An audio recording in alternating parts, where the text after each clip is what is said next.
Coming up on this week's episode of TechSNAP, PHPMailer puts almost every CMS based on PHP at risk, the Fancy Bear Android malware that has a complicated past, and the new botnet that likes to brag. Plus, your great questions, a packed roundup, and much, much more on this week's episode of TechSNAP.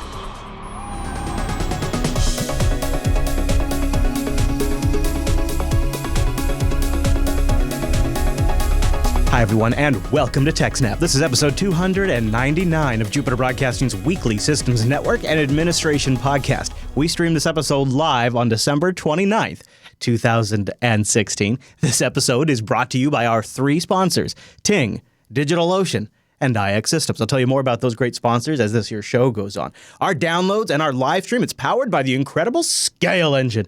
Go check it out over at scaleengine.com. My name is Chris, and joining us every single week is our host, the admin, the tech, and the teacher, Mr. Alan Jude. Hello, Alan. Hello, Chris, everybody. Thanks for watching. Sir. Hello. Hey, that's a nice TechSNAP shirt you got on there, Alan. You must have been preparing yourself for a big show, but you know, after a lot of popular demand, request, whatever you want to call it, I got one to upgrade you. I got one to one-up that shirt right there. Look out. The Patch Your S shirt is being relaunched, Alan. Right here, I'm going to say it right here at the top because people have been asking for weeks. teespring.com/patchyourshit. That's where you go to get it. Now, this is kind of a big deal because not only is it an update of the classic artwork, and this is a message of our times. This is something that people need to know about. And so if a shirt or a hoodie is not powerful enough, you can also now pick up a Patch Your Shit sticker and, ladies and gentlemen, for the first time ever, a Patch Your Shit tote bag. A frickin' tote bag, Alan, a tote bag. Now, that's probably one of the most important pieces of merchandise in the entire year. So go to teespring.com/patchyourshit. Now, they're making the sticker. It's not like one of our, I don't know if it's a vinyl sticker or what, because it's coming from Teespring, but it's $3. How cool is that? So you could, like, I don't know, spread the word. There you go, guys. There you go. Look at that. Chat room is happy. Yeah, there you go. There you go. It's finally here. And it really is sort of the theme of 300 episodes. Please, everybody, just go patch your S so you can grab the new merch, teespring.com/patchyourshit. It's a great way to say goodbye as we get near episode 300. And then we'll be handing it over to a new fresh blood. Wes and Dan will take the reins and do a great job with the TechSNAP program. Teespring.com/patchyourshit. And Alan, I think, what do you think of the updated graphics? I think it looks pretty good. I like the headphones have been replaced with horns because obviously you wear more video appropriate headphones these days. Although you still have those classics, they're still around. Well, yes, I still have them. I still use them all the time except for the show now. Right? Yeah, because they're a favorite. But the horns are a pretty good replacement. That's pretty good. Yes, I do wear them. It sort of pays homage to the old headphones, which I thought was a good call. Yeah. You have, after all, turned into a bit of a FreeBSD fan, I would say, over the years. Oh, always have been, but yes. Yeah. It's pretty awesome, so you guys can check it out. And I'm sure we'll have a link in the show notes, too, for it, if you guys want. And there's lots of colors, don't forget, including, I like the blue a lot. Mm-hmm. I think that looks really nice, although I'm probably going to want red and also the darker gray. I think that yes, nice. The lighter gray is the one I'm going to go for. Yeah? It's similar to this one. Yeah. I just like that color. I like all of them, actually. 14 days left. I should probably mention that. It's going to be available until January 13th. That's probably I probably should have mentioned that earlier. So you can check it out. And go get it, teespring.com/patchyourshit. Spread the word to the people because it's all that's going to save us after the Internet of Things revolutionizes everything. So, Alan. It doesn't have to be something new like the Internet of Things. Yeah. We can have just as many problems with the same things we've been using for the last 15 years. No kidding. In fact, we find that to be the case quite often, don't we? So what's going on? Yes. So I heard you like to patch your shit. So how about you patch your shit after you patch your shit? An exploit for PHPMailer has come out, and it turns out that it puts at risk almost every PHP-based content management system out on the internet. Oh. So PHPMailer continues to be the world's most popular transport class with an estimated 9 million users worldwide. Downloads continue at a significant pace daily. Probably the world's most popular code for sending email using PHP is used by many open source projects, including WordPress, Drupal, OneCRM, Sugar CRM, Joomla, and many, many more. So even if you don't think you're running PHPMailer, you're probably running PHPMailer. Yeah. An independent researcher uncovered a critical vulnerability in PHPMailer that could potentially be used by an unauthenticated remote attacker, meaning they don't have to log into your website or anything to do it. They can just show up and do it, to achieve arbitrary remote code execution in the context of the web server user and remotely compromise the target web application. So using this, they can, as the web server, run any code that they provide on your machine, which would be bad. Yeah. Then if you combine that with something like Dirty Cow or one of these other vulnerabilities that exists on Linux, you could then escalate that from running as the web server user to running as root, and then take over the whole machine. Yep. But even without needing a Linux vulnerability, if you can run code as the web server user, which is the user for, say, WordPress, Drupal, Joomla, etc., you could, say, implant viruses and so on into the web page. So add an iframe into this web page that lots of people visit that will then send them to random exploit kit and infect their machine. What could go wrong? Or give them ransomware or whatever you want to do, really. Ooh, I like that.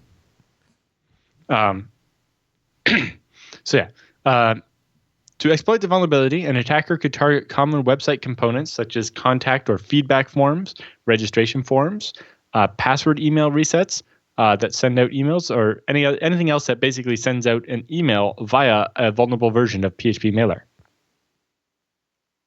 And the business impact is a successful exploitation could let remote attackers gain access to the target web server in the context of the web server account, which could lead to full compromise of the web application.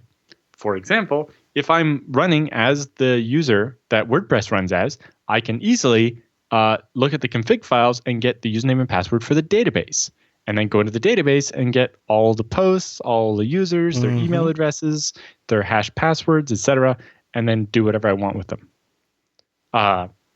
Plus, make changes to the website, and so on and so on. So yeah, really bad. So when the mailer software calls the system sendmail binary to actually send an email, it can optionally pass additional parameters to sendmail, like the -f flag to override the from address, right? That's pretty standard. However, proper input validation is not performed on this input. They thought it was, but they were actually doing it wrong. Okay. Instead of the content being restricted based on what's safe to actually pass to a shell to be executed, they were doing input validation to via RFC 3696 to ensure what was being fed there was an actual email address, a valid email address. So they were checking against RFC 3696 to make sure that the from address they were trying to send to SendMail was a valid actual email address, which you think that makes sense, right? If it's an email address, then it'll be fine. The problem is RFC 3696 allows for usernames in the user part of the email address before the @ to be quoted and have things like spaces in it. That's not what you want to be passing. I've never really come shell. across that. Yeah, it's not often used, but it can be. You could actually have people's email address be just their name with the spaces and everything. Or it's also, if people have weird symbols or something in their name, and yeah. That's interesting. RFC kind of allowed for anything, which was a little ridiculous. You don't see it much, but so I guess but you never know. And especially if you're a mailer application, you got to kind of accommodate those things. The problem is that, I could then set my email address to be, quote, attacker, / quote. So that quote doesn't count as a quote in email address. It's a literal quote. And then a bunch of other stuff, blah, and then a closing quote at email.com. And now all of that goes out to the shell, where it then gets interpreted differently than what a normal email does. So if the attacker goes to your website and in the email address box on the contact form, they put in this string, which was quote attacker and then an escape quote space -o capital Q /TMP space -x var www cache php code.php space some quote at email.com. So if you scroll down a little bit, you can see that example A little bit further. Oh, this guy right here. Okay, right here. This guy right here. Yep, Right here. further down. Whoa, Alan. Whoa. Ah, this guy. Yeah. So, Okay. yeah, email from right there. See it? Yep. I see Email it. from and email body. So if they just filled out the form with those values, then what's going to happen is it's going to call sendmail with, from attacker or whatever, and it's also going to set that all the a transaction copy of the email that's going to be sent is going to be written to this file var www cache phpcode.php. This is a directory that the web server user has access to write to because it's where WordPress will keep its cache of generated pages, so it doesn't have to use the database. That makes sense. So now, because of the way the code in PHPMailer works, what actually gets executed is sendmail -t -i -f attacker / then -o that path -x the other path, and then this random email address with a single quote in it. So now the attacker, and then as part of the body, if they inject some PHP code, then in the transaction copy that gets written to this PHP file, it'll be an entire copy of the email, which will be a bunch of gibberish plain text, but in the middle, a block of PHP code.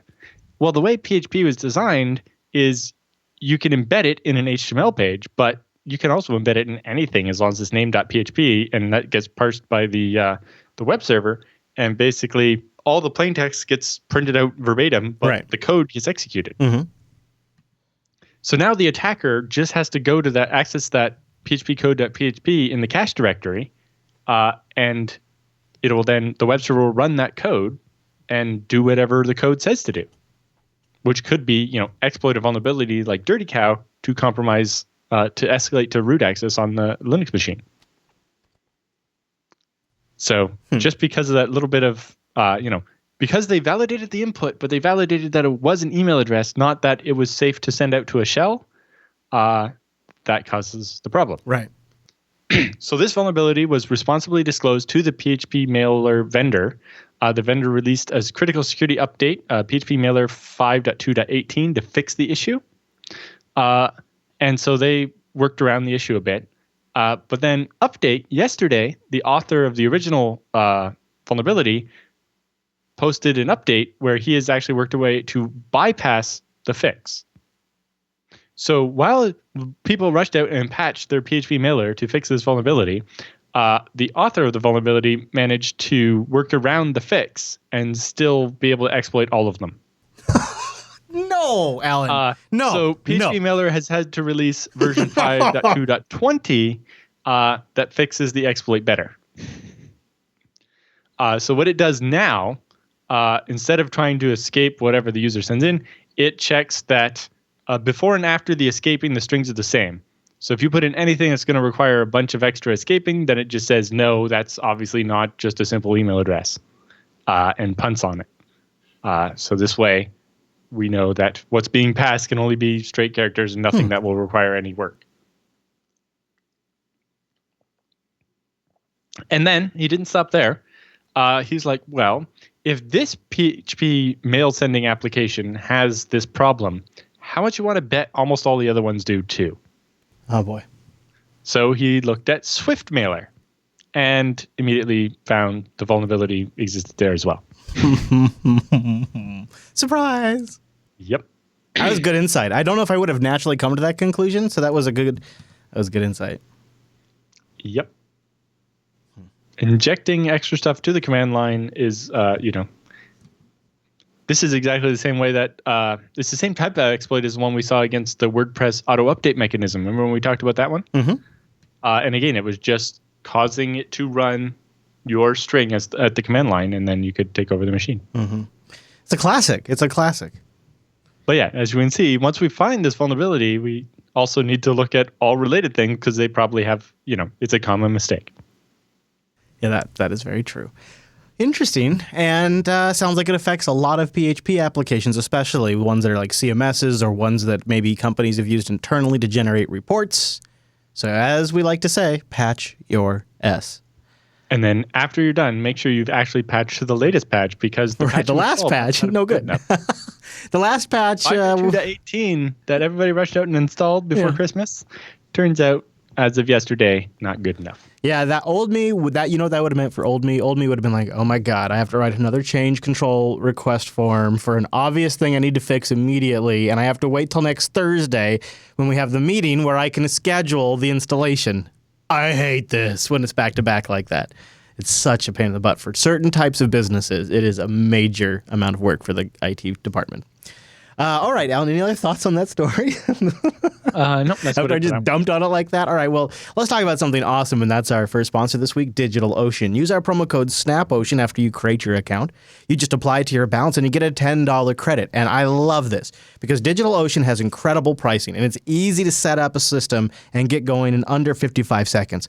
All of their machines use SSDs, so you get great performance. They have lightning-fast networking, and they have very straightforward pricing. So they have a $5 a month rig, which will get you 512 megabytes of RAM, 1 core, 20 gigabytes of SSD, and a terabyte transfer. They also have one. This has kind of been my go-to for things that are a little heavier, like Minecraft. And I've also done this now for my Nextcloud instance, is I'm going with $20 a month, and it's just an unbelievable value. 2 gigs of RAM, 2 core processor, 40 gigabyte SSD, 3 terabytes of transfer. But it's just, with the 40 gigabit E connections coming to the hypervisor, it's just so amazingly fast.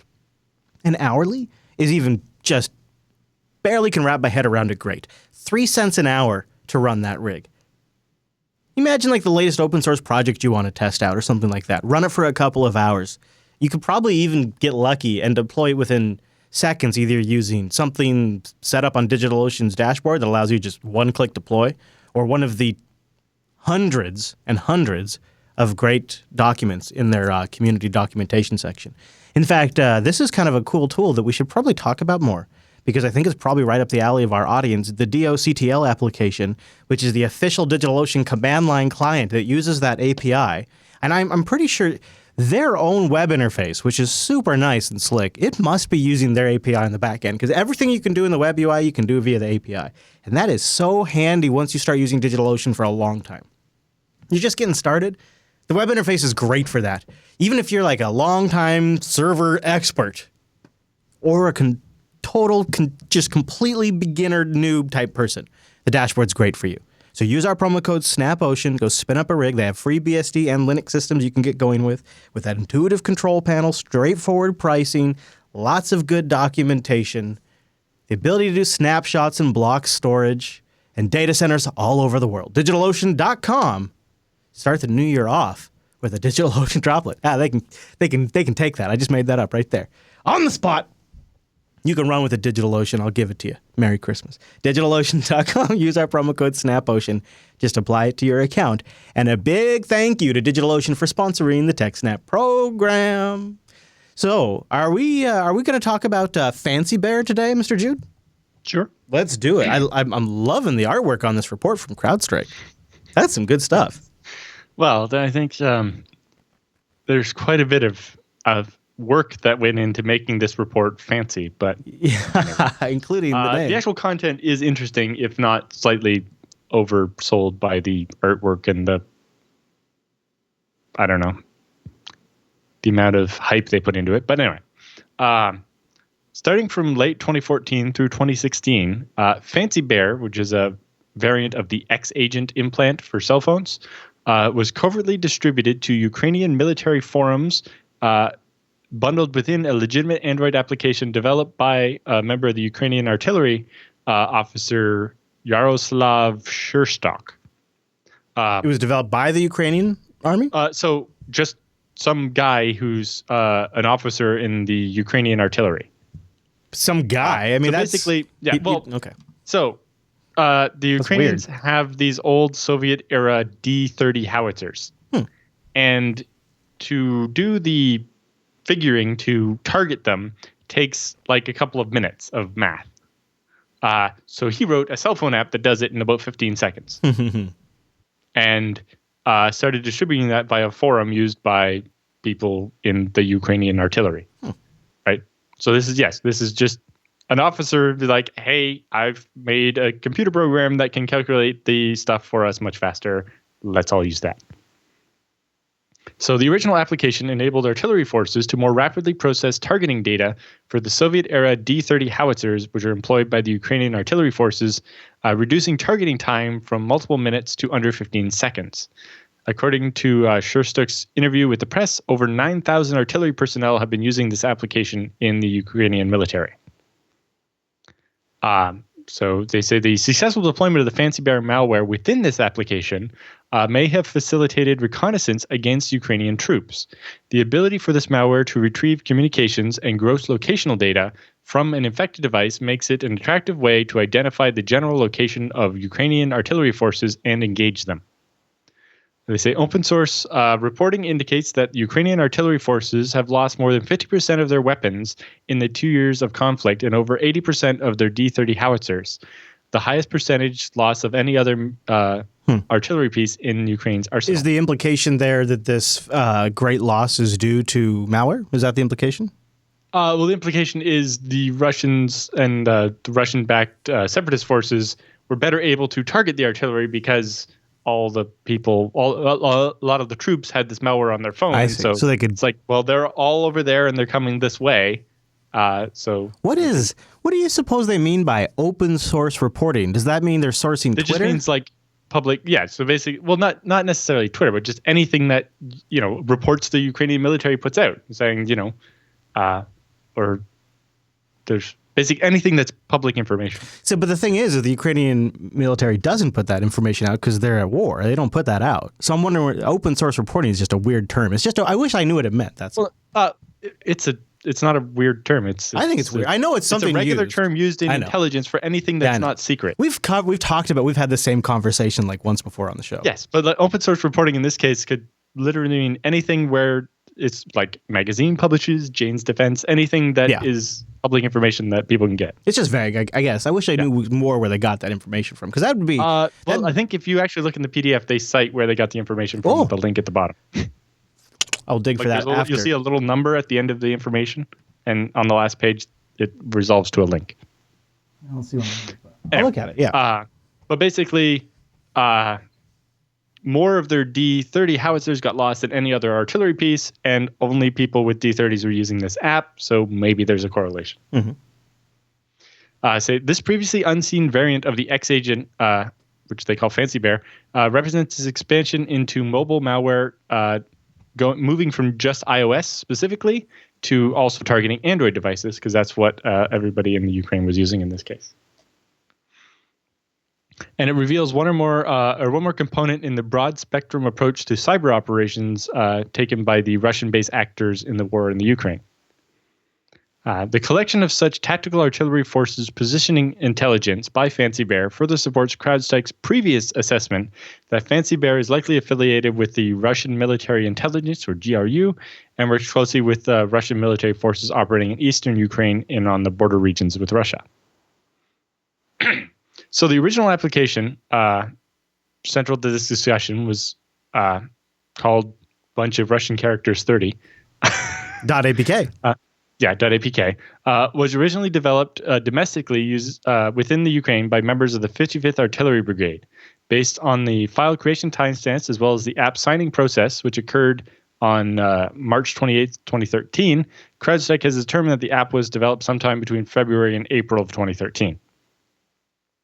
It was distributed via forums and via vKontakte, which is basically a Russian-ish language version of Facebook, and was popularized through social media under the name that translates to Correction D30, right? Because that's what you call the numbers you type into the artillery to make them fire at a certain place, and described as modern combat software. As an additional control measure, the program is only activated for use after the developer has contacted and issued a code to each individual download of the application. So as a security feature in this app, even once you get the APK, you have to get an individual activation code from the guy that made the software so that this software couldn't just be used by anybody. But at the time of this writing, it is unclear to what degree and how long this specific application was utilized by the entirety of the Ukrainian artillery forces. Based on open source reporting, social media posts, and video evidence, CrowdStrike assesses that this APK was potentially used all the way up to 2016 by at least one artillery unit operating in eastern Ukraine. There's apparently an actual a video I think they link in here somewhere of them actually using it to fire the artillery. The use of the X agent implant in the original APK appears to be first observed in December of 2014, with the malicious variants of the Android application was first observed in limited public distribution on Russian language Ukrainian military forums. So while the app came out in early 2013, it was in very late 2014 where basically a version of the APK that had been implanted with the virus started being distributed as well. The creation of an application that targets some of the frontline forces pivotal to Ukraine's defense on the Eastern Front would likely be a high priority for Russian adversary malware developers seeking to turn the tide of the conflict in their favor. They say, although traditional overhead intelligence, surveillance, and reconnaissance, or ISR, assets were likely still needed to finalize tactical movements, the ability of this application to retrieve communications and gross locational data from infected devices could provide insight for further planning, coordination, and tasking for ISR, artillery assets, and fighting forces. So basically, while the Russians would still use drones to actually target their attacks from airplanes and artillery to destroy the Ukrainian artillery, having the gross locational data from all these infected cell phones could tell them where to send the drones to find the artillery, right? Rather than having to fly around and hope to find it. And according to this timeline, they started development on this potentially well before there was even an armed conflict. So they were sort of perhaps preemptively expecting things to go south, committed resources to it a couple of years before there was a conflict. And then when the conflict happened, they had the software created. Right. Although that band is very wide because they don't know that actually happened. It was sometime between here and here is when they developed it. Oh, okay. But yes, the application they were targeting existed that early, so it's entirely possible. But yes, it kind of brings a new meaning to counter battery fire. So normally what happens when you have artillery is they use radars and detect the incoming shells, and from that they can do the math backwards and figure out where the artillery is shooting from. So, when the one side's artillery is shooting at the other side's tanks that are trying to come in or whatever, or troops, the second side's artillery can now see, by doing the math from the radar reflections off the incoming shells, know where the enemy artillery is and do counter battery fire, basically shoot their artillery at the first side's artillery. But you can do that while they're still setting up if you have drones and this locational data to actually know where they are and when they're, say, using the app to do the calculations. Although they point out that the app actually does more than that. The X agent Android variant does not exhibit a destructive function and does not interfere with the function of the original application. Because one of the obvious things to do is make all the targeting information generated by the app wrong, right? It's like every time we fire our artillery, we end up over there instead of where we're aiming. Anyway, therefore, CrowdStrike Intelligence has assessed that its likely role of this malware is strategic in nature. The capabilities of this malware include gaining access to all the contacts in the phone, the SMS text messages, call logs, internet data, and other things. And Fancy Bear would likely leverage this information in its intelligence and planning value. So, if instructions are passed that way, or if, your other people in your squad or your command, the entire organizational structure of your unit could be in the contacts list on your phone. So getting all that information could be interesting. Or, once you figure out based on the context of these people's phones that this guy is the commanding officer of this group, if he's not around, they're probably not going to be shooting. But if he's moving there, they're probably getting ready to do something, right? And all the other data that they could put together from this. CrowdStrike Intelligence assesses a tool such as this has the potential ability to map out a unit's composition and hierarchy, determine their plans, and even triangulate their approximate location. This type of strategic analysis can enable the identification of zones in which troops are operating and help prioritize assets within these zones for further targeting. So, yeah. in some ways, it would almost be malpractice if the Russians didn't do this. Like, I would imagine we do this to some degree, too, with the NSA. Right? If the capabilities are there and you're not taking advantage of it, then it's, depending on your perspective, it would be negligence, right? Yeah, I think part of it is just, in our more Western view of things, we don't really picture our troops as having their cell phones on them, because they're deployed in some foreign country. But in this case, the Ukrainians are on their home country. And so, sure, they maybe have their cell phones with them all the time. Yeah. But, there's a lot of security risk in having, bring your own device to work. Mm-hmm.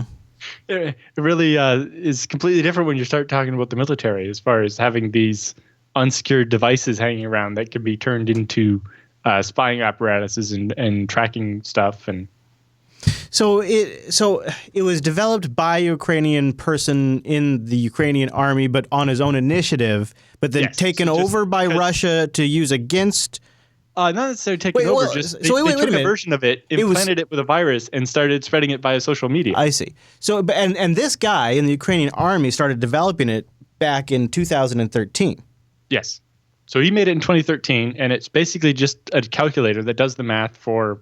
But in 2013, you want to shoot here, these are the numbers you type into the artillery. In 2013, there hadn't been a popular uprising, the government hadn't been overthrown, and Russia and Ukraine were allies. Yeah, but So you can see, but actually my point is you can see how they could get their hands on it. Is to do this math all the time. And if you can do it in 15 seconds on your phone instead of 2 minutes on the Soviet-era computer that's built into the artillery, then you're going to do that. No, my point was you could see, because they were partners at the time, it would be probably feasible that Russia could get their hands on it. I mean, they were allies. Right. Yeah. Well, in this case, it was an APK they were posting on social media, so anybody could download it. Oh, I see. You wouldn't be able to use the software unless you had this code to start using to unlock it. But if you're the type of developer that writes malware like Fancy Bear, you can probably deconstruct somebody's basic math app. And in this case, they didn't really need to. They just took it and bundled it again with the virus stuck in there and started distributing that one. So the real problem here is that because it was just this homegrown grassroots app, it didn't have a secure distribution mechanism. Right? It was just being spread by, I posted it on a forum and on basically the Ukrainian equivalent of Facebook. And so it kind of got spread. And so it was easy enough for someone to make an effective version of it and spread it by the same means. Yeah. And the people downloading it didn't know the difference. Isn't it so interesting now? Software can be made by a Ukrainian soldier in 2013, gets posted online, and now really anyone could find it and download it and use it. Well, they're using it, not supposed to be, because the activation code system he built for it. Okay. But take this particular instance of just say, the concept, right? I think it makes attribution even more challenging in some senses because once it's posted on social media, the attribution to using the things like time zone, when it was signed, the fact that one of the things in the report is they could see also the developers observed Russian holidays, and this is a different report. Those things are often cited. But it's more challenging when the software was just generally available online because it's harder to use as attribution evidence when it doesn't mean the creator is the same person that was the user. The Fancy Bear stuff didn't actually change the original software from 2013. They just rebundled it with the virus included. Oh, I'm just saying in general. This is just seems like it's going to be a big challenge going forward because a lot of this stuff's just available online. Yeah, but in this particular case, it was the Fancy Bear implant is the part that's not really generally available. The source code for that, and CrowdStrike is on a beat. The conclusions they're drawing from it are based on all the different places Fancy Bear is used and how it's used and when it's used, and they all seem to be in pro-Russian circumstances and so on. But yes, then they have this one here that you're showing. This is where the question was, why is this distributed on Russian language forums? And it's like, well, it turns out that most of the war is happening in the eastern part of Ukraine, and in the eastern part of Ukraine, most people speak Russian. Right. Yeah. 25% plus 34% speak Russian or Russian and Ukrainian equally. And they even observe Russian holidays and all that. Yeah, it's They had a culture that was connected for really. I mean, they're connected. It goes. Yes. It's yeah. That makes sense to me. I think that totally. Yeah, games. that makes sense. Huh. And I just it's interesting to think about. You normally think about troops having better comm discipline and so on. Not everybody just having a pocket somewhere in their battle fatigues for their cell phone or something. But at the same time, it's like the troops had to work with what they were given, and if they're given Soviet era artillery that takes a really long time to target, and they can do that faster, it's I'm sure it's going to change. They'll probably set a policy. No phones. There was I didn't see who went by in the chat room said that when I was in the service. Oh yeah, here it is. Hedge says that we had a total no phone policy in the Army. He said, although people are people, so you never really know. Yes, because I remember when my friend was in the Canadian artillery. It's like even when he was allowed to do Skype calls and stuff home, it was from specific Linux machines they had set up that were locked down and would refresh between people so that they couldn't get infected with viruses and so on. Yep. Yeah, it's very serious stuff. It's very serious. Well, Mr. Jude, any other thoughts on the CrowdStrike story? The big report. I just thought I'd break that one out because it was a big, long PDF. Yeah, and if you want to see how one of the big players in the cybersecurity quote-unquote industry right now, who's, Well, now, in this case, CyberStrike or whatever they're called. CrowdStrike, yeah. I would say is more on the security intelligence side. Right. They're more looking at how governments and militaries use cyber stuff rather than one of these reports that is actually looking at how the malware actually worked. They didn't really deconstruct the malware in this particular case. They talked about how the malware was used to military advantage, as opposed to, when we see the report from Kaspersky, where it's like, here's the assembly of what the code was actually doing and how it was doing it. But yes, if you're interested, it's definitely it's just interesting to see how they put it together. And their name is getting mentioned so much these days in the press. They're definitely becoming really well known. And so they have a lot of attention. You want to see how one of their reports is put together. The PDF is all linked up. Of course, the big highlights are noted by Alan in the show notes, which is always kind of useful if you just want the basic breakdown. So let's talk about mobile a little bit in another context. Let's talk about Ting. One of the things I love about Ting is no contract, no early termination fee, only pay for what you use, and get ready for this. They have zero incentive to block updates.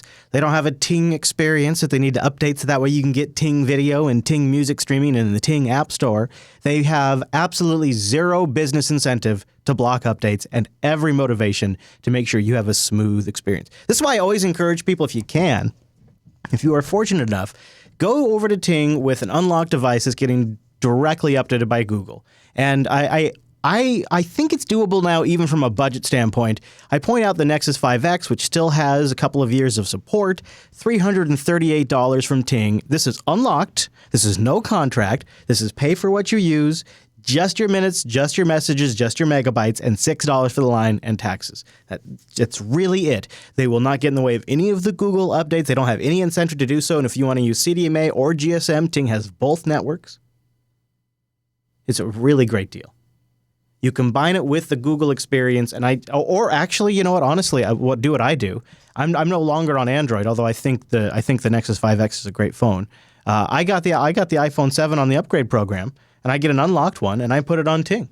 And right now, I have it on the GSM network. I get a totally up to date phone, great new features, and I have things like Overcast and YouTube Red, so I download videos and podcasts on my Wi-Fi for listening while commuting. It's great. I'm almost always on Wi-Fi except for when I'm driving, so I basically treat the data network like a backup. I hate phone calls. I use Telegram for all my texting. No contract, so I can just turn it off if I need to. Check them out. Go to TechSNAP.ting.com. Go over there and help us out. Support the show and get $25 off a device, or if you bring one over to Ting, check their BYOD page. They'll give you $25 in service credit. It's likely going to pay for more than your first month. That's how cheap Ting is. TechSNAP.ting.com, and a big thank you to Ting for sponsoring the TechSNAP program. TechSNAP.ting.com. Happy 2017, Ting. So we move on to the Leet Botnet. This sounds pretty good. Leet Botnet's always going to, if it's got a name like that, it better be damn good, actually. Better live up. Yep. It's interesting where they actually got the name from in this case. Oh, okay. I'm not sure it was done on purpose, but it seems likely. I love it. So anyway, so earlier this year, we saw the huge DDoS attack against Krebs. And analysis showed the attack pelted servers with 620 gigabits per second of traffic. And there were fears that the release of the source code for that Mirai botnet, or Mirai, would mean that we saw even bigger attacks. Although so far we haven't really seen that. Partly, I think, because the release of the source code caused there to be many forks of it. And now all these botnets are competing with each other, taking over segments of the available machines. And so it actually caused fragmentation. So no one botnet is as big as the original botnet. Interesting. Because they're all fighting over the dwindling pool of vulnerable machines. As some of those machines have gotten patched so they're not vulnerable anymore, or just some of them good guys have taken the source code for the Mirai botnet and actually used it to poison the machines that were infectable. They change the default password or just cripple it or whatever to actually stop it from being reinfected. Anyway, we expected to see that. So in the run-up to Christmas, the security firm Imperva managed to fend off a 650 gigabit denial of service attack. But it had nothing to do with the Mirai botnet. It was a completely new form of malware that is described as just as powerful and as the most dangerous one to date. So the concern is that 2017 is going to get a lot worse. So there's some interesting aspects to this malware. So it doesn't appear to really be related to Mirai at all. Interestingly, a couple of quotes here. Clearly proud of their work that they put into this malware, the creator or creators saw fit to sign it. Analysis of the attack showed that the TCP option headers in the SYN packets that they're sending spell out LEET. Hence the LEET bot name. Oh, gosh. So if you open the second link further down, they'll actually show a Wireshark capture. This one? Of it spelling it. Yep. If you scroll down a little bit, there's a picture of it spelling out LEET. A little bit further down. Boy, look at the graphics on this thing. This is a great post. And you can see that the right here TCP headers spell out 1337. Yeah. Which is LEET. Yeah. Yep. That's kind of ridiculous, actually. Yeah. The attack itself took place on December 21st, but details about what happened are only just coming out now because it takes some time for that. It targeted a number of IP addresses of Imperva's proxies, not one specific customer. The DDoS mitigation company speculates this is because the attackers were unable to get a specific IP address for the customer whose website was being protected by the DDoS proxies. So they just attacked the DDoS service in general instead of one particular customer because it was easier that way. One wave of the attack generated as much as 650 gigabits of traffic or more than 150 million packets per second. Despite attempting to analyze the attacks, Imperva has been unable to determine where it originated from. As we discuss in a minute, it was actually using reflection and amplification, so the from addresses are all fake. Imperva has been, the company noted that it used a combination of both small and large payloads. So the idea behind using a small payload and sending many, many packets is that routers and switches have small CPUs. Sure. Right? And so they can only handle so many packets per second. So if you're sending 150 million packets a second, you can actually, even if the switch has enough bandwidth to handle that, you can end up tying up the CPU so much as it figures out, all right, that packet needs to go over there, that packet needs to go over there, that packet needs to go over there, or whatever. You can actually knock the network offline by just saturating the CPU on the switch so it can't do any more work without actually having to clog the entire internet connection, right? Send more bandwidth than they have. But they mixed that. So they did small packets to try to overload the CPUs and large packets to try to clog the pipes.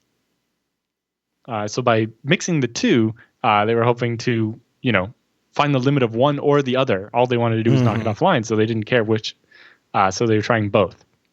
Well, the Mirai botnet worked by firing randomly generated strings of characters to generate the traffic. In the case of the LEET botnet, the malware was accessing local files on the source machine, scrambling them by just mixing them together and randomizing it slightly, and using that as its payload.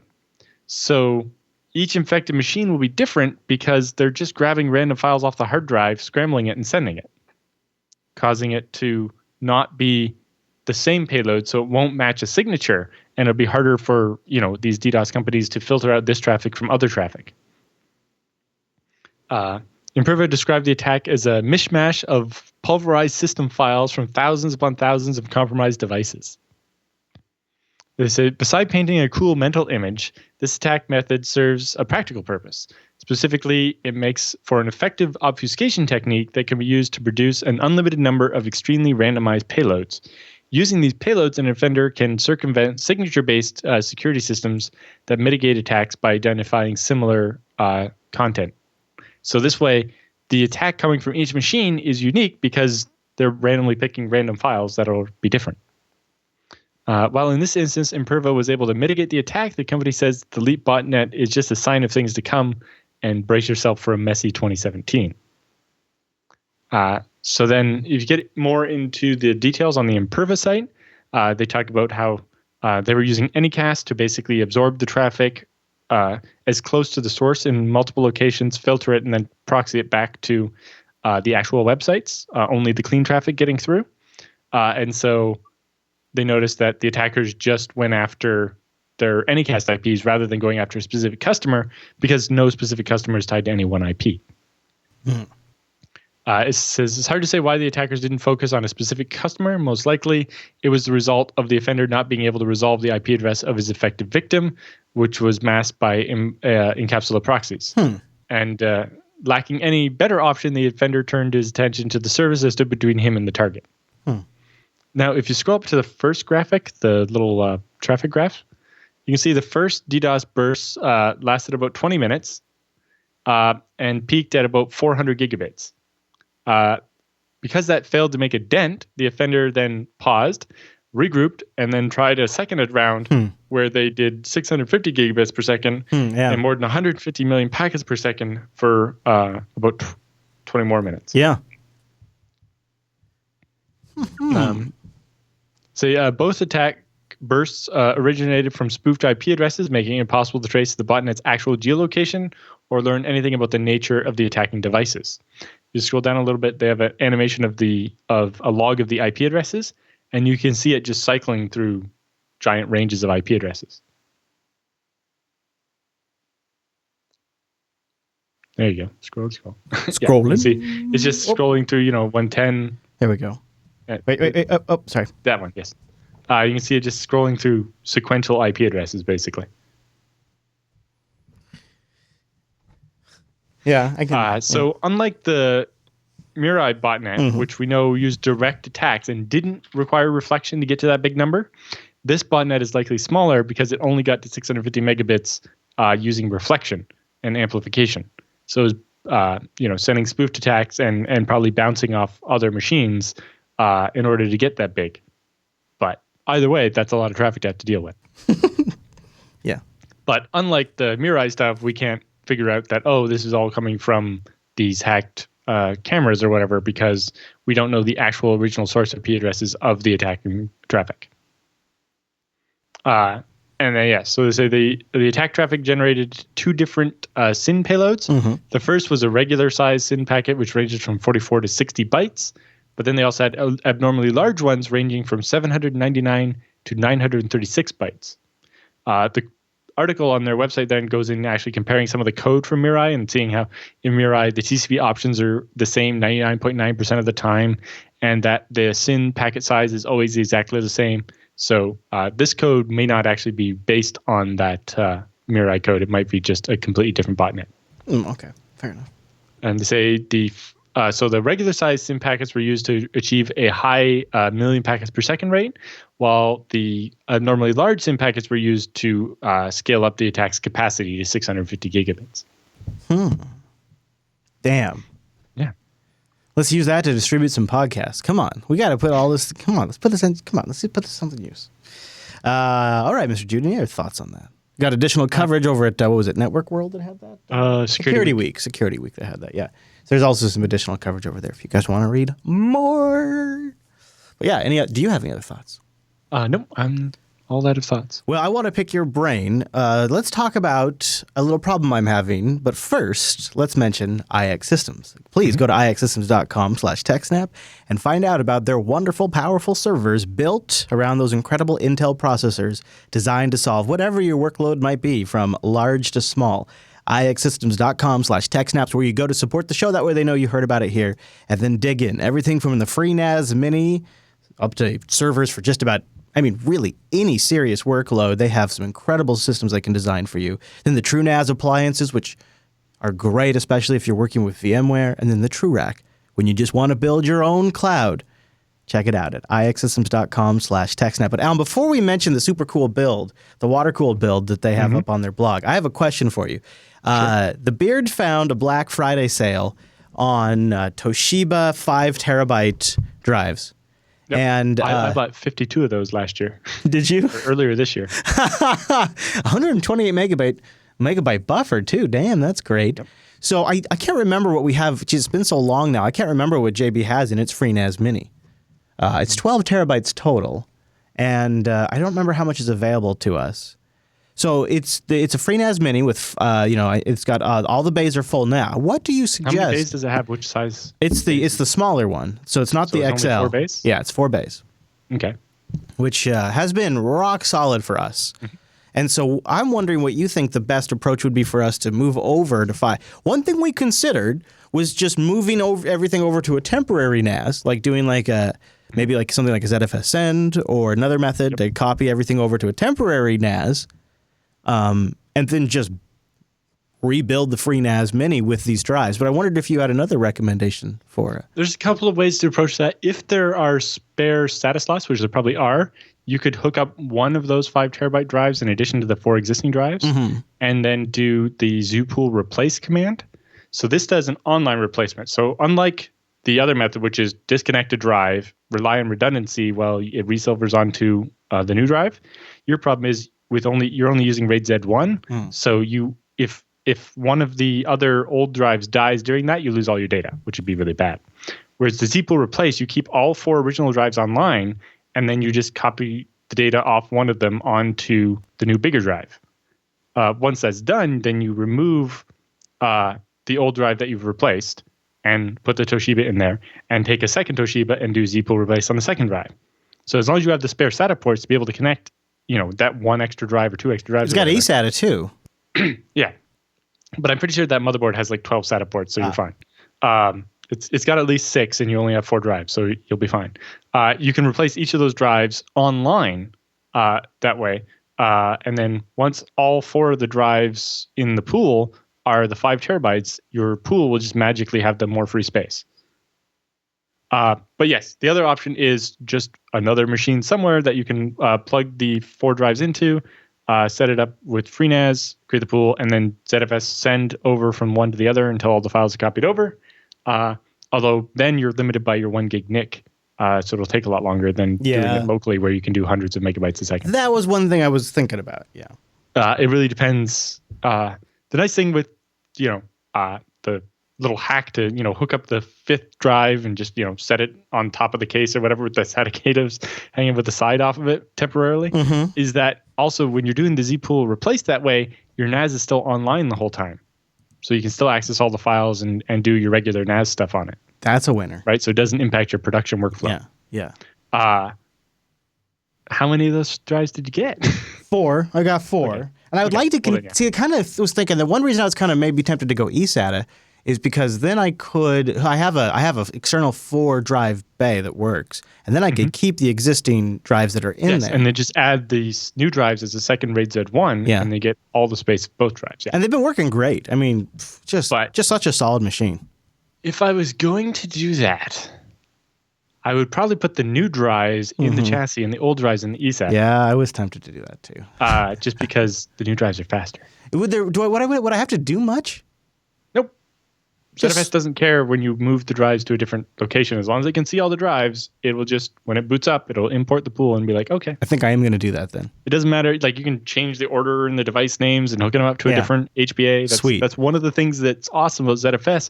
Whereas with old hardware RAID, if the card died and you replaced it with an identical card that was slightly different, it would be like, nope, I won't import that pool. That's foreign. I don't know what to do with it. Whereas ZFS is just like, I know exactly what to do because I spent the first 512K of each hard drive explaining this is this drive and it goes here. Brilliant. And I just read those labels off each drive and go. I love it. Then I am going to do that thing because I was feeling that inclination anyways. So then on the other end of IX systems, they have this cool new I think it's water cooled. This water cooled server. Water cooled. Tell me about this because this looks pretty cool. A customer is building a new system for a supercomputing lab, and so they want to overclock to get even more megahertz out of their machine. And so if you want to overclock, you probably want to water cool to get your best efficiency. Especially in this case, because that's like a 2U chassis, so there's not much room for a giant cooler on your CPU. So you can see they have water cooling, and it runs to their radiator block, which is just mounted to the row of big 80 millimeter fans that do like 12,000 RPM in the chassis. So this, I'm sure, is actually a custom build that IX did for the customer. Yeah, it looks like right now 64 gigs of RAM, capable of going 128 gigs, which is nuts in a i7 Haswell system with 8 cores. Oh, it's an i7 Haswell. Okay. I guess it makes sense for overclocking. Yeah, that's so cool. They got it currently running. Wow, we were able to safely overclock this system from 3 gigahertz to an amazing speed of 4.8 gigahertz. I heard somebody got that same chip up to 7 gigahertz using liquid nitrogen, although that's not really sustainable. Wow, that is so cool. Jeez, I could do a few things with 4.8 gigahertz. 920 watts of redundant, high efficiency power too. Yeah, those are like gold or platinum certified Supermicro power supplies. They are very nice. Man, IX Systems at the top of their game. Check them out at ixsystems.com/TechSNAP, and a big thank you to IX. Yeah, like I said, they will build custom and whatever it needs to solve your problem. Yeah, for sure. Also, while we're talking about things that are of the BSD flavor and variants, let's mention a new episode of the BSD Now program, episode 169, 2016 highlights. I actually took over and hosted this one. I don't even know. Oh, do you? Okay. Because I don't even know what's in that episode. Yeah. I didn't help pick, like for the TechSNAP that aired last week, I picked out the stories and gave the list to Rikai. But for the BSD Now, I was just told, you don't have to show up next week. I'm like, okay. I'm really only there for a couple of minutes. Episode. It's mostly all you guys, but I do kick it off. And I do. I might actually have to watch a little bit of it just to see what was picked as the best moments. You have to see you have to tell me how I did for the TarSnap read, because it was my first time ever. But I tried my best. So yeah, check it out. It's like a crossover episode. Right, that's kind of perfect right as we're reaching 300. Check it out, episode 169 of the BSD Now program. Go get the HD version so that way you get high definition Jude in your face. This is about the halfway point of this show, so it's a great point. But with the news all done, that means it's time for the TechSNAP feedback.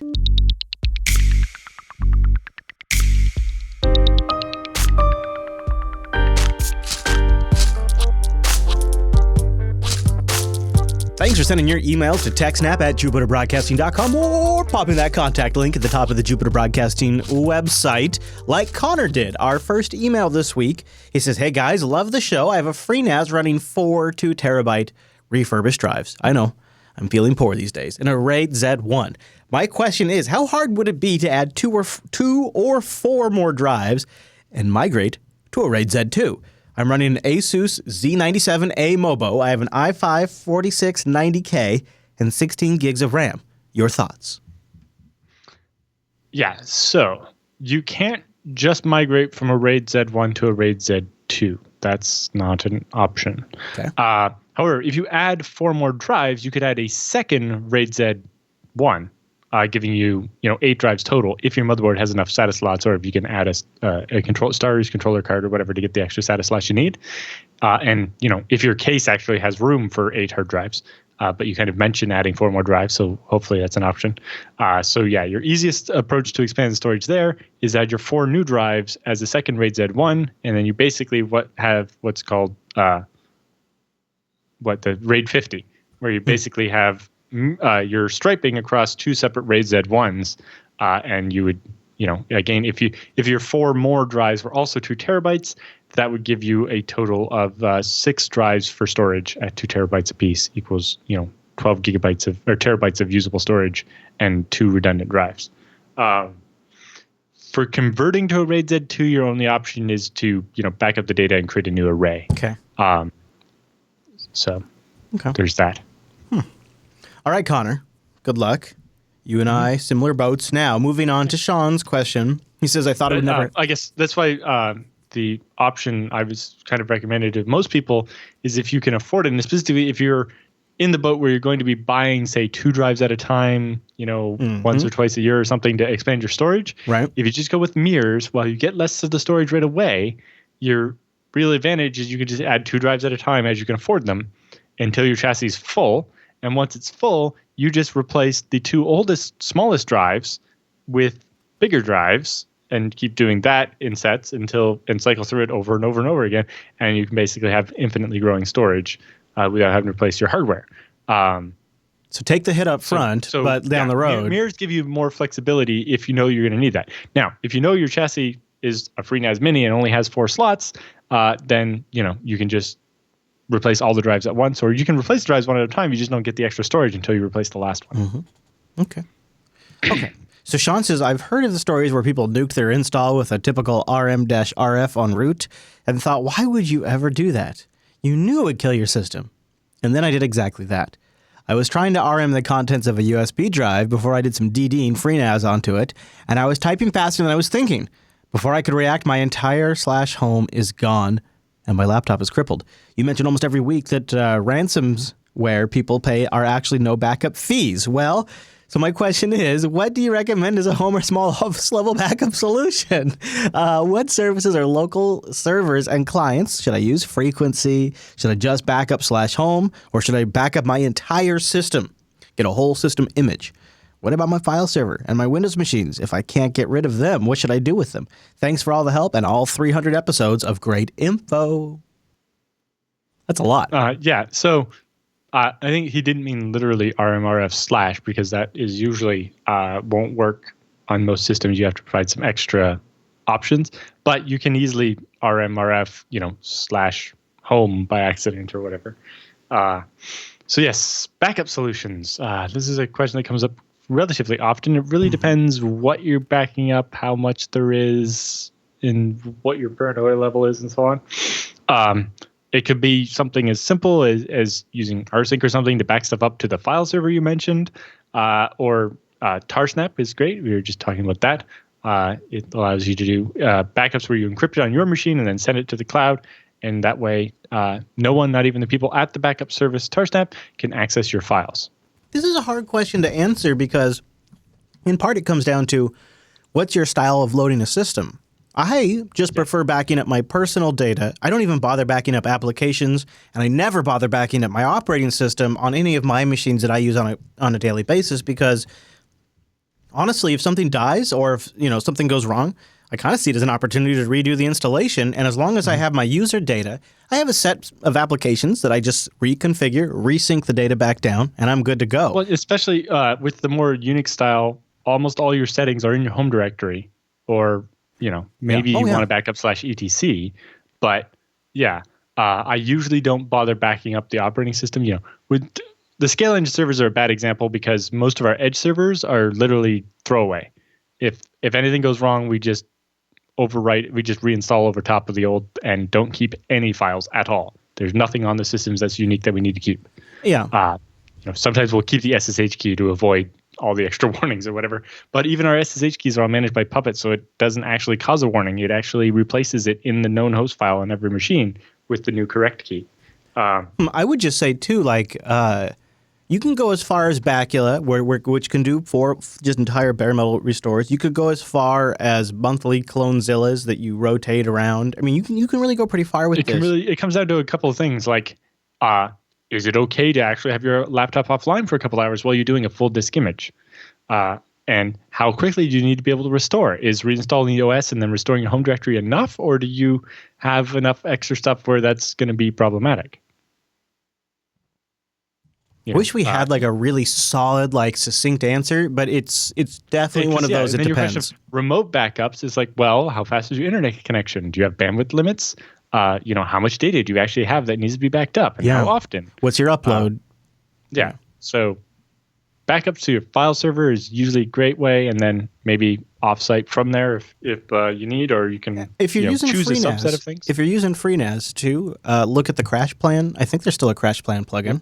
Take a look at that. That's also totally usable. Yeah, and it's a great way to back up Windows Does machines. Backblaze have a FreeNAS plugin? Because if they don't, they should get on that. That would be great. They really should. Yeah. All right. So Token or Torican from our IRC Torican says, so my ISP has a slow upload speed and it has very high download speeds, which is probably a pretty typical configuration for most of us. Yeah. Is my download speed affected when I max out the upload speed? So is my down affected? Or I suppose people would wonder about the reverse too. Yes. And the answer to both is somewhat. So the way TCP, or the Transmission Control Protocol, works, which is what almost everything on the internet is it has what's called a sliding window. So in order to make, especially when we think back to the internet of the 1970s, computers were slow. But your computer could be 3 times faster than the other person's because that was one generation of change, right? It was like, oh, your machine is 10 megahertz, but mine's 33 megahertz. What are you going to do? Right. So TCP has a mechanism to make sure that the sender isn't sending faster than the receiver can actually process the incoming data. Because at that point, the throughput limit was usually literally the CPU couldn't ingest the information any faster. And if you kept sending it, it would end up getting dropped on the floor and have to be resent, wasting the precious bandwidth. So when I send data to Chris, I send a bunch, the initial amount, which is called the initial congestion window. So I send, 64 kilobytes or something. And then once Chris gets that, he sends me back an acknowledgement saying, I've got the 64 kilobytes, right? So then the side of the window slides up to 64 kilobytes. Mm-hmm. And then so I'm like, okay, he got all that. So I'm going to send him some more and then some more. And then I get an ACK saying he received 64 kilobytes, but there's still 64 kilobytes outstanding. But the congestion window is 128K now, so I can send a second 64K and acknowledge it. And I send another one and keep going. And then it will speed up until we get to about the maximum bandwidth, and then we'll just keep doing that. So that in order for you to download more data, you need to tell the other side that you've received the data you've already got. If that takes longer because your upload speed is maxed out because you're uploading something to a website, because you're sending your backups to the cloud, you're using all your upload bandwidth, your download of the latest game off Steam or whatever is going to be slower because every one of those acknowledgements you're trying to say, I got the last 1 megabyte of the download, takes longer because it has to wait in line to go out behind some of the backup, right? And then it makes the other side think you can't handle the data fast enough and slow it down. There's not an exact rate of how much upload it's going to take per download per megabit of download, but you definitely don't want to be pushing your upload to the max. You want to definitely throttle to at most 70% of it, so that there's plenty left for your downloads to get the ACKs out. That makes sense. That's a really good explanation. Thank you, Alan. Yeah, and it's a common mistake people make with BitTorrent. If you throttle your upload too much, then nobody's going to share back with you. In particular, BitTorrent has this system called the optimistic unchoke. I love that.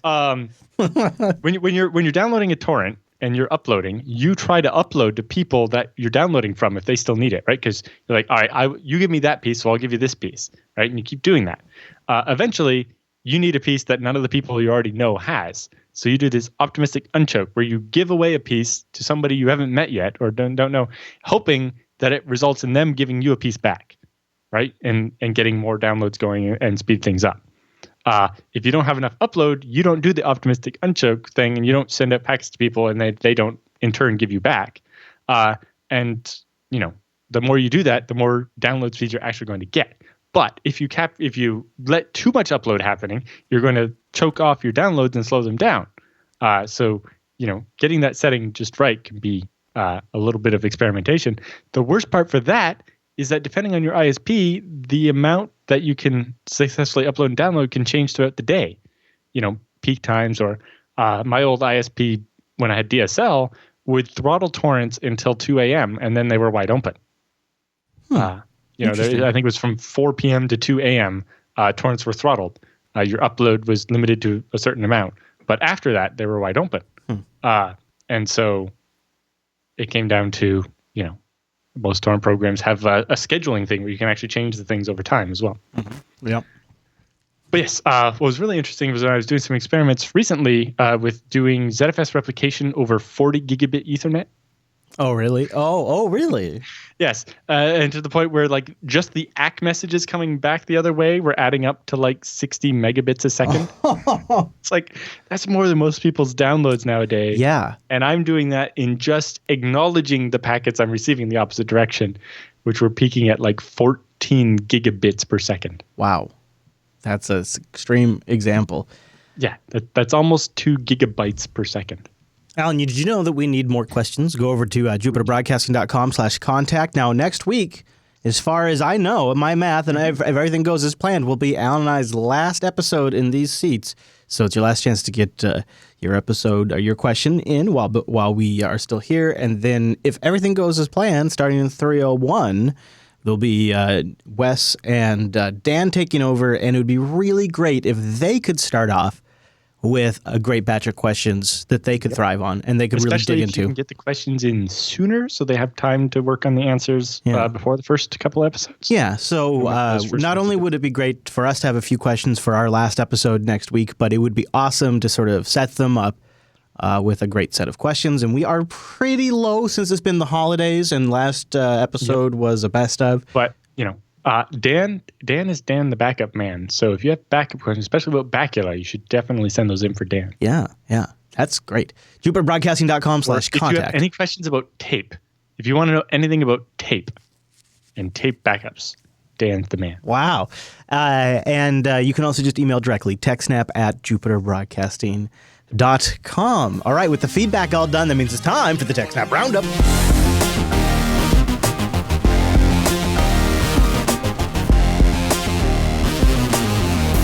Welcome to the TechSNAP Roundup. Yeah, that's what that crazy music means. Now, the roundup are stories that just didn't fit at the top of the show, but we want to give you some links to read on your own after the show. Some of these links came from our subreddit, too, at techsnap.reddit.com. This first story, I think, did. T-Mobile is rolling out the battery shutdown update to remaining Galaxy Note 7s on their network. So they're going to do a... You haven't taken advantage of the, recall warranty replacement thing? Yeah.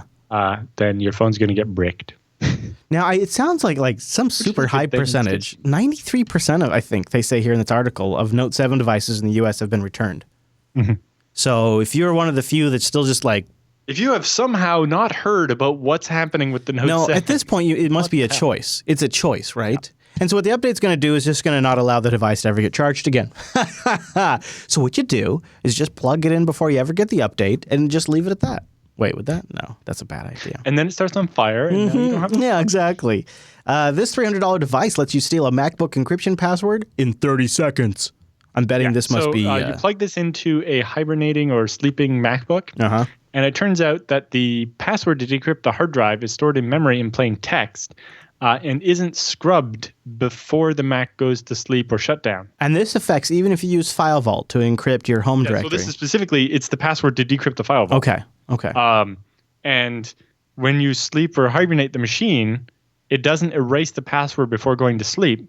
So if you plug this device in, when it first comes back up, the UEFI firmware is allowing this thing, because it's connected directly to the PCI Express bus, because it's USB-C or whatever, or Thunderbolt. Thunderbolt, yeah. It can read the memory. So the EFI system should be putting DMA or direct memory access protections in place to prevent it from reading that memory, but it's not. It engages those after, a little bit later in the boot, so there's a short window where that can do it. And macOS should be erasing that password from memory before going to sleep. Why is it in memory?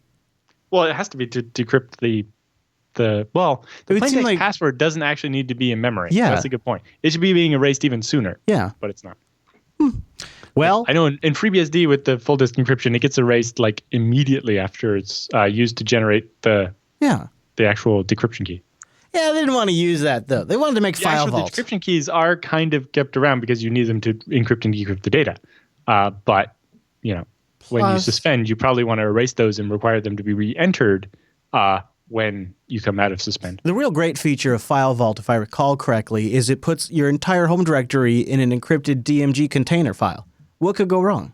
Just one big old, always growing DMG.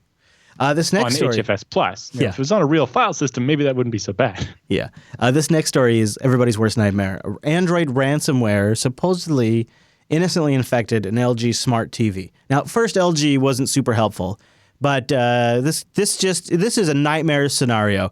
Software engineer Darren Cotton, or however you say his name, goes over to a family member's house during Christmas, visits family, expects the typical tech support issue, runs into full-fledged Android ransomware installed on their phone. They say they just tried to install an app to watch movies, and the next thing they know, the TV reboots. On the TV. The TV reboots and then comes up with this ransomware thing. Then he tries to call LG. Is that ransomware trying to look like a fake letter from the FBI? Yeah, a lot of them do that. Well, it's pretty sketch. Yeah, it even says FBI up there at the top. I love when Canadians fall for that crap. It's like, the FBI is not even in this bloody country. What are you doing? FBI and the Department of Justice. That's pretty great. And so he says he called up LG, and LG wasn't going to tell him how to do factory reset. He had to take it into the story, so they weren't going to reveal that process. But then, he started getting some attention online, and LG turned around and helped him out after a little bit of pressure. He had to post a video to YouTube first, and then they had to get computer coverage. But on December 29th, LG stepped up and helped him unlock the TV. That would be today. And did a factory reset. Yeah, and they found out about it on Christmas. Yeah. So we got an Ubuntu security notice you might need to know about. Yes. APT There's a vulnerability in APT found by Google's Project Zero. So it can just install bad software. Oh, okay. So apt, not like advanced persistent threat, but like apt-get. But actually apt the software. Gotcha. So if you try to install, say, the security updates on your Ubuntu machine, somebody could also make it install some malware along with it. Affecting 16.10, 16.04, and 14.04, which likely means all y'all out there. Yes. So basically both of the long-term support versions that are still available. Project Zero, huh? Interesting. Good catch. Yep. Google found that Android can easily be. Yep. I'm sure this is probably this is one of those stories where if you and I were just starting TechSNAP today, at this point in the show, like, another 300 weeks after that, this probably was going to be the beginning of some big things going on in the background. Alan's good friend and buddy, President Obama, announced that he wants to remove the dual hat arrangement, which was once appropriate for the fledgling Cybercom division. He wants to split the role between the National Security Agency and the Cyber Warfare Command Agency and have them each have their own commander. He says, Obama, that Cybercom has matured to the point where it needs its own leader.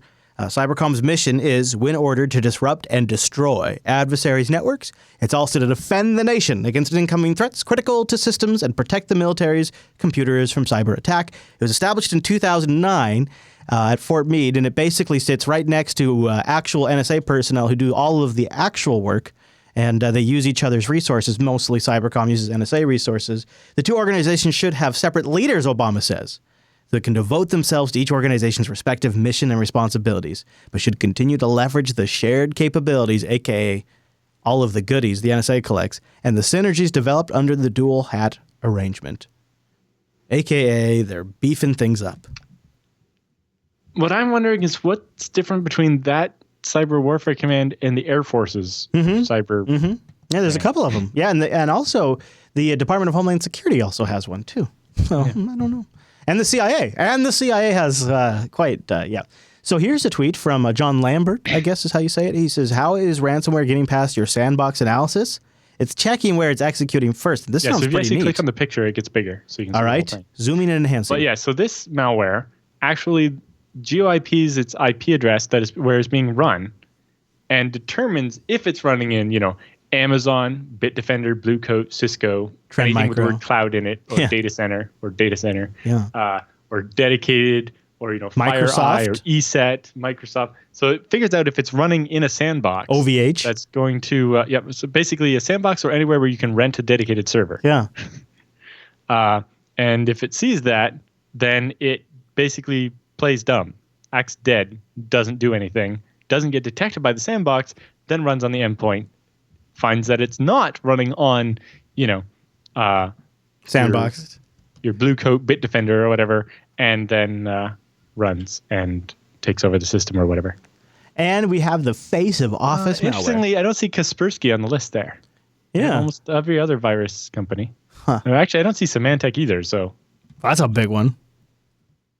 I think you see that at the end there. That one looks like Symantec. Maybe they just figure they're such pieces of crap anyways. No. Yeah. But it's just going to show how it GeoIPs itself and figures out if it's running in the cloud or at one of these security appliances and then doesn't run. Mm-hmm. So that's one way to do it. And then the second one here is another one where it shows a different way you can work around it. Now, this is what, like things embedded in Office documents? Yeah. So in this one, they actually trick the user into running the macro. So this way, when it runs in the sandbox, it doesn't do anything because there's no user to click on it. Sure. But they embed what looks like a fake Windows dialog, which is actually just part of the document. With a compatibility checker error. Yeah, and tells you, hey, see that button up there in the yellow bar that will allow the macro to run? Click that. And then, boom, infected. So they embedded JPEG in there to get them to click the enable macro, which then that's great. I've seen another one. Somebody got a Gmail email where it had the attachment. So it looked like a real Gmail attachment with a click, but it was actually an image, and it linked to take you somewhere else that would then give you a Google login prompt and steal your Google password. Yeah, John Podesta. So it looked like the attachment from a Gmail email, but it was actually an image that just sent you over there. That was what I think. That's just like what John Podesta clicked on. If the image hadn't been so blurry, because the guy had a 4K screen, he probably wouldn't have noticed. Wow. So if you click on an attachment and it takes you to a login screen, triple check that it's actually Google and not some weird domain right with a fake looking Google page. John, now this is one that is sort of follow up to something we talked about. Was it just last week, the Systems We Love conference? It would be 2 weeks ago because last week was the week we had off. Right, yeah. This is posted by Brian Contrell. What do we have here? Yeah, so it's just his reflections on the Systems We Love conference, which we featured the videos from 2 weeks ago. But some interesting ideas about, a conference layout where you have 20-minute lightning talks. So that's a bit longer than a standard lightning talk, but much shorter than, most conference lecture talks are 45 minutes to an hour. Going for 20 minutes allows enough time to get some detail, but short enough that it's, you can go through a lot of different topics in the day. Yeah. And liking the single track. So what BSDCAN does or whatever to try to deal with this is having 3 or 4 talks happening at once. And then you have to pick. So it's like, if we made each one of them only 20 minutes, you could actually probably fit the 3 tracks into all running at one. Instead of 3 concurrent tracks, you could just have each of them only gets 20 minutes and does, everything is a single track. Now at BSDCAN, part of the reason we don't do that is because there's not rooms big enough to fit all of the people at all for it all at the same talk. But I think he said the biggest mistake they made at Systems We Love was not having enough or long enough breaks. I think because I agree, the breaks are really important because that's when you actually talk to the other people. Especially in the lecture type talks where you're listening to other people talk. It's impolite to be talking to other people at that time. So the in between where you have the time to actually have the conversations about each of the topics or ask more questions of the speaker and that kind of stuff. Yeah, very cool. Check it out. Linked in the roundup. Now this one came from the New York Times today. How Russia recruited elite hackers for its cyber war. And I just have a couple of interesting bits highlighted, but you can read the whole long article. For more than 3 years. Rather than rely on military officers working out of isolated bunkers like in the Ukraine, Russian government recruiters have scouted a wide range of programmers, placing prominent ads on social media sites, offering jobs to college students and professional coders, and even speaking openly about scouting Russia's criminal underworld for potential talent. These all sound like things the U.S. should be doing too. Then it goes on to say, this is an ad. If you graduated from college, if you're a technical specialist, if you're ready to use your knowledge, we give you an opportunity. Members of the science squadrons in the video say, this is posted on social media, comfortable accommodations are given, shown an apartment furnished with a washing machine as an incentive. Yeah. It's Russia after all. Yeah. They say, experts say that the strategy is more than just talk. There have even been cases, get this, Alan, there's even been cases where cyber criminals are arrested but never end up in prison. Instead, they might start working for the Russian government. This is according to CrowdStrike. Which reminds me, what was that guy's name that the FBI flipped? Remember we talked about him towards the beginning of the show where he was part of Anonymous and they flipped him, and then he went and exposed his buddies and logged all of the chat conversations. Come on, chat room. Who's that? That one. Yeah. There's been a few of these. It's something that's kind of common. There was also the guy, it's not quite the same, but the guy who told the FBI, I think it was when Manning was giving the documents to WikiLeaks or whatever, is somebody that had basically been arrested before and so didn't want to piss off the FBI. Right. So not quite the same, but... Sabu, that's who it was. Mm-hmm. Yeah. Yes, Sabu was the one you're thinking of. Thanks, chat room. Boy, they're handy. Okay, next story in the roundup. Canadian telecoms are pushing back on proposed police powers. So what's this about, Alan? This is Bill C-51, which expanded what ISPs have to keep records of and so on. And both ISPs, both big and small, so big like Rogers, which is basically AT&T in Canada, and TechSavvy, which is a smaller ISP, have been pushing back against, what they see as silly things they have to do. Yeah, boy, that's good. Good for them. Glad to hear that. Well, of course they came out against it. I don't know if it will actually mean anything. Yeah, well, there's that. All right. Well, let's talk about those Russian hackers because their methbot fraud. I never thought I'd be saying that. Stole $180 million in online ads. Methbot fraud. Yeah. So they created 250,000 fake websites and then sold advertising on them and generated 300 million fake video impressions per day and charged ad networks for the ads on the videos. So apparently they're making as much as $5 million a day off this advertising fraud. That doesn't sound... basically just having botneted machines go to their fake websites to cause traffic. That's the clever part. It was like, how are you getting the traffic? Bots. The methbot ring. 300 million fake video impressions daily. Who's paying that out, I wonder? That's interesting. Well, anybody that's paying... they're tricking the ad networks into making it... American traffic is usually worth a lot more than, say, Russian traffic. So, if you have a lot of botnetted machines, especially when you can divide it up by 250,000 fake websites, my problem when I tried this was trying to do it with only 3 websites. Yeah. That was also, like 15 years ago. Yeah. Yep. All right. So let's talk about something else from Project Zero this week. A Chrome OS exploit? What? Well, in particular, this is a guest post. I think it's the first time I've ever seen Project Zero have a post that wasn't by somebody that works at Google. Yeah. But this is a researcher who found a bug in Chrome OS. There's a 1 byte buffer overflow, and he actually managed to work that into an exploit, which is very nice. Good on him. So he went and did a blog post about it and got it up on the Project Zero. Very nice. That's a great read.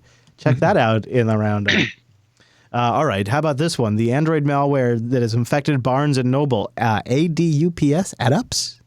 Yeah, so this is not so much malware. It's actually the firmware management system. Basically, they sell this to companies making devices. And it manages firmware updates, and it does all kinds of big data telemetry stuff to tell you about how people are actually using the device. So spyware. But it turns out the version included on the Barnes & Noble's tablet is one of the vulnerable ones, and only their newer version isn't vulnerable to being taken over and turned into actual malware on top of the spyware. God. So yes, this is legitimate spyware that companies sell to device manufacturers, and then it has vulnerabilities and gets turned into a bad actual malware. The only thing that sounds more morally offensive to me are these rogue lawyers that made $6 million shaking down porn pirates. Yeah, so these are people we've known for doing this kind of copyright trolling lawsuits and stuff. But we actually have details on how they did it in this case. So in this case, these 2 lawyers have been charged with conspiracy to commit mail fraud and wire fraud after it turns out what they would do is they would buy the copyright to some porn from somewhere, right? Then they would go and upload it to the Pirate Bay and otherwise, themselves upload it, and then track down everybody who downloaded it and then try to sue them. But they're the one that posted it on the torrent site. Oh, this is very clever. And they didn't tell the court that part. No, well, why would you? Because normally, in the Canadian version of the law, usually they only really go after the person who actually did the uploading to the torrent site. Yeah. In this case, it was them. And so I would say even if you own the copyright, if you're the one that uploads it to the pirate site, then, you were giving permission for people to download it. This next link looks super fascinating. It's nice to see those lawyers getting smacked. And getting a little exposure. A century of surveillance, an interactive timeline, ladies and gentlemen, of FBI investigations. This is really super cool, Alan. Yeah, so this is from Muckrock. They're the guys that help people do freedom of information requests against the FBI and so on. Uh-huh. And so they've compiled like every investigation ever and put it on a timeline. Wow. So you can see the acceleration and when they were searching who they were spying on and all this stuff. Boy, you're talking, geez, holy crap. It really blows up on here. Mm-hmm. Dang, that's a great find. I'm going to read that after the show. And like the part you were at there was only like the 50s. The anti-communism purges and so on. Yeah. Oof. Surveillance, whistleblowing, and security engineering. This looks like a blog post about a rootkit. What's this? This is about the rootkit installed at Yahoo to let the NSA spy on the Yahoo emails. So this is originally from the version of October, but it was updated recently with information when it turns out the NSA's rootkit was actually a Linux kernel module. Handy. Which raises the question, is that a GPL violation? Something tells me they probably did not check the license compatibility before in particular, yes. It seems like the exploit is not open source. It's not released under the GPL. Yeah. And, you linked it against a Linux kernel. That would be so funny. It's like the modern version of tax fraud. Wouldn't that be great if that somehow developed into a court case? Or is this like you break the gangsters getting them tax fraud? Yeah. It's like you could break the NSA by getting them for something the GPL tells me violation. this is probably going nowhere. That'd be the first time the GPL was ever useful. Hey, Software Conservancy, I got a gig for you. Why don't you look into it? All right. Last but not necessarily least. Actually, we have two more stories, don't we? Nope, we don't. Last story. Oh boy, Alan. Oh boy. I like this one because it's got a GIF, not a GIF. Leaked files expose flaws in an official report into an inmate's death. And it looks like they got some video surveillance that they've embedded in the... So basically, what this is actually about, though, is a law firm getting hacked and all of its files being leaked. Oh. Or in particular, not so much the law firm getting hacked as the law firm accidentally exposing all of its private files to the internet and then somebody getting access to them. This is pretty interesting. What an interesting way to sort of come about in something like that. And if that law firm needs any improvements in their security, just stop by our IRC chat room. I'm sure they'll be happy to help you out. If you'd like to submit a story to our roundup, techsnap.reddit.com would be a great place to go.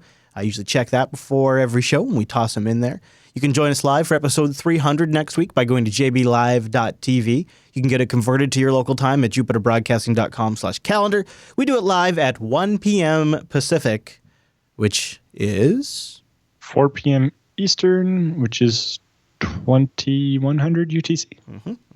Of course, that might change very soon, so keep an eye out on the calendar. Yeah. And you can also just stream the audio at jblive.fm. And you can grab the RSS feed over at Jupiter Broadcasting. Just look for episode 299 of the show. We have the show notes, which are links to everything we talked about, direct download files, and the RSS feed as well. So you can subscribe to that, or you can go subscribe to the Jupiter Broadcasting channel on YouTube. Okay, everybody, thanks so much for tuning in this week's episode of TechSNAP, and we'll see you right back here next week.